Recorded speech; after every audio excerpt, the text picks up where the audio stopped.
Hi guys, आज के topic में आपका स्वागत है।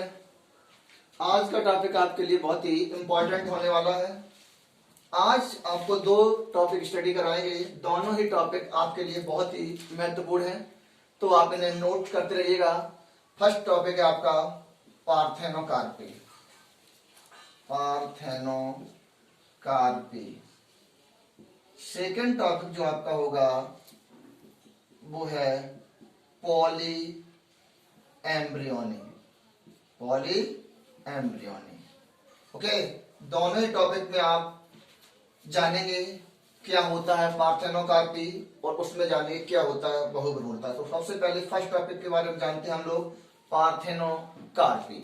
इसे हिंदी में कहते हैं अनिषेक फलन। अनिषेक फलन। जो पार्थेनोकार्पी जो टर्म था, अनिषेक फलन जो टर्म था, वो किसके द्वारा लिया गया था? नॉल के द्वारा। नॉल वैज्ञानिक थे, उन्होंने अनिषेक फलन शब्द का प्रयोग किया था। इन्होंने बताया था कि कुछ फल ऐसे होते हैं जिन्हें बीज का निर्माण नहीं होता है। तो इसकी परिभाषा जानते हैं हम लोग, इसे तोड़ देते हैं। आ प्लस निषेक प्लस फलन, यानी कि आ मीन्स बिना, निषेक मीन्स निषेचन, फलन मीन्स फल, यानी कि बिना निषेचन के फल बनने की क्रिया को अनिषेक फलन कहते हैं। ऐसे फल जो होते हैं वो कैसे होते हैं? बीज रहित होते हैं, सीड लेस होते हैं। जैसे हम बात करें सीडलेस फल की, केला, अंगूर, शहतूत, अनानास, ये सभी कैसे फल हैं? बीज रहित हैं।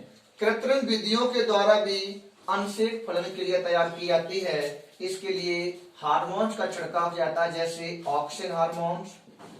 ऑक्सिन हार्मोन्स, ऑक्सिन हार्मोन्स में आते हैं आपके IAA और IBA।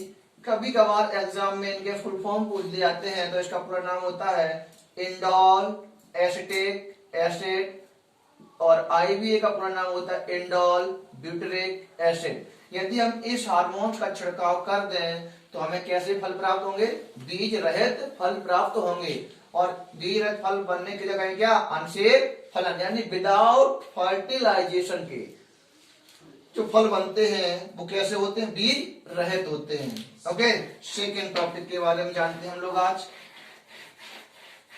सेकेंड टॉपिक है आपका पॉली एम्ब्रियोनी। पॉली एम्ब्रियोनी, बहुभ्रूणता। बहुभ्रूणता, इसकी हिंदी होती है बहुभ्रूणता।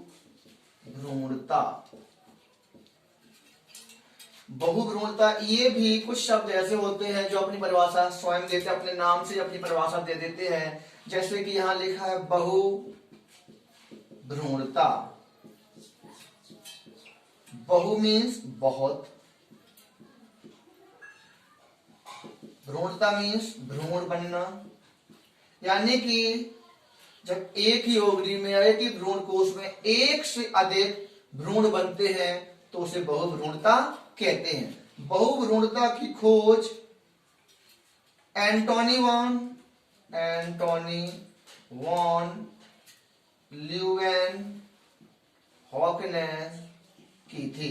ये वैज्ञानिक थे, इन्होंने बहुभ्रूणता की खोज 1719 ईस्वी में की थी। अगर तुमने पढ़ा होगा, सभी बताते हैं कि बहुभ्रूणता की खोज एंटोनी वॉन ल्यूवेनहॉक ने की थी फ्रेंड। लेकिन कभी कभार कोई पूछ लेता है कि बहुभ्रूणता की जो खोज किसमें की थी, तो जवाब होगा बहुभ्रूणता की खोज संतरे में की थी। किसमें की थी? संतरे में। यानी एक से अधिक भ्रूण बनने की क्रिया को बहुभ्रूणता कहते हैं। इसकी खोज एंटोनी वॉन ल्यूवेनहॉक नामक वैज्ञानिक ने संतरे में की थी। किसमें की थी? संतरे में। बहुभ्रूणता निम्न 4 प्रकार की होती है। कितने प्रकार की? 4 प्रकार की। पहली होती है सिंपल पॉली एम्ब्रियोनी। ओके, इस प्रकार की जो बहुभ्रूणता देखी गई है वो फैमिली क्रूसीफेरी के सदस्यों में देखी गई है। फैमिली क्रूसीफेरी या ब्रेसिकेसी फैमिली के सदस्यों में देखी गई है। इसमें क्या होता है, एक से अधिक भ्रूण बनते हैं और जनरली सेकंड होता है mixed poly embryony. Mixed poly embryony जो होती है इसमें एक से अधिक पराग नलिकाएं भ्रूणकोश में आती है। जब एक से अधिक पराग नलिकाएं आएंगे तो सभी फर्टिलाइजेशन करेंगे, यानी एक से अधिक भ्रूण बनते हैं। इस प्रकार की जो बहुभ्रूणता होती है वो एलियम में, किसमें, एलियम सेजिटेरिया में पाई जाती है। सेकंड थर्ड आपकी जो होती है वो क्लीवेज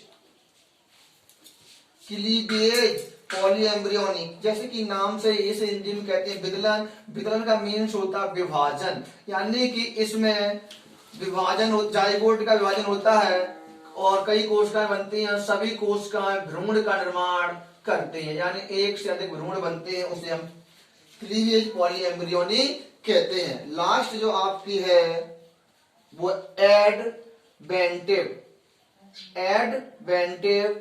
पॉली एम्ब्रियोनी। इस प्रकार की जो बहुभ्रूणता होती है वो आपको संतरे में, किसमें, संतरे में और नींबू में, आम में देखी गई है। ये एक प्रकार की एडवेंटिव यानी अवस्थानिक बहुभ्रूणता होती है।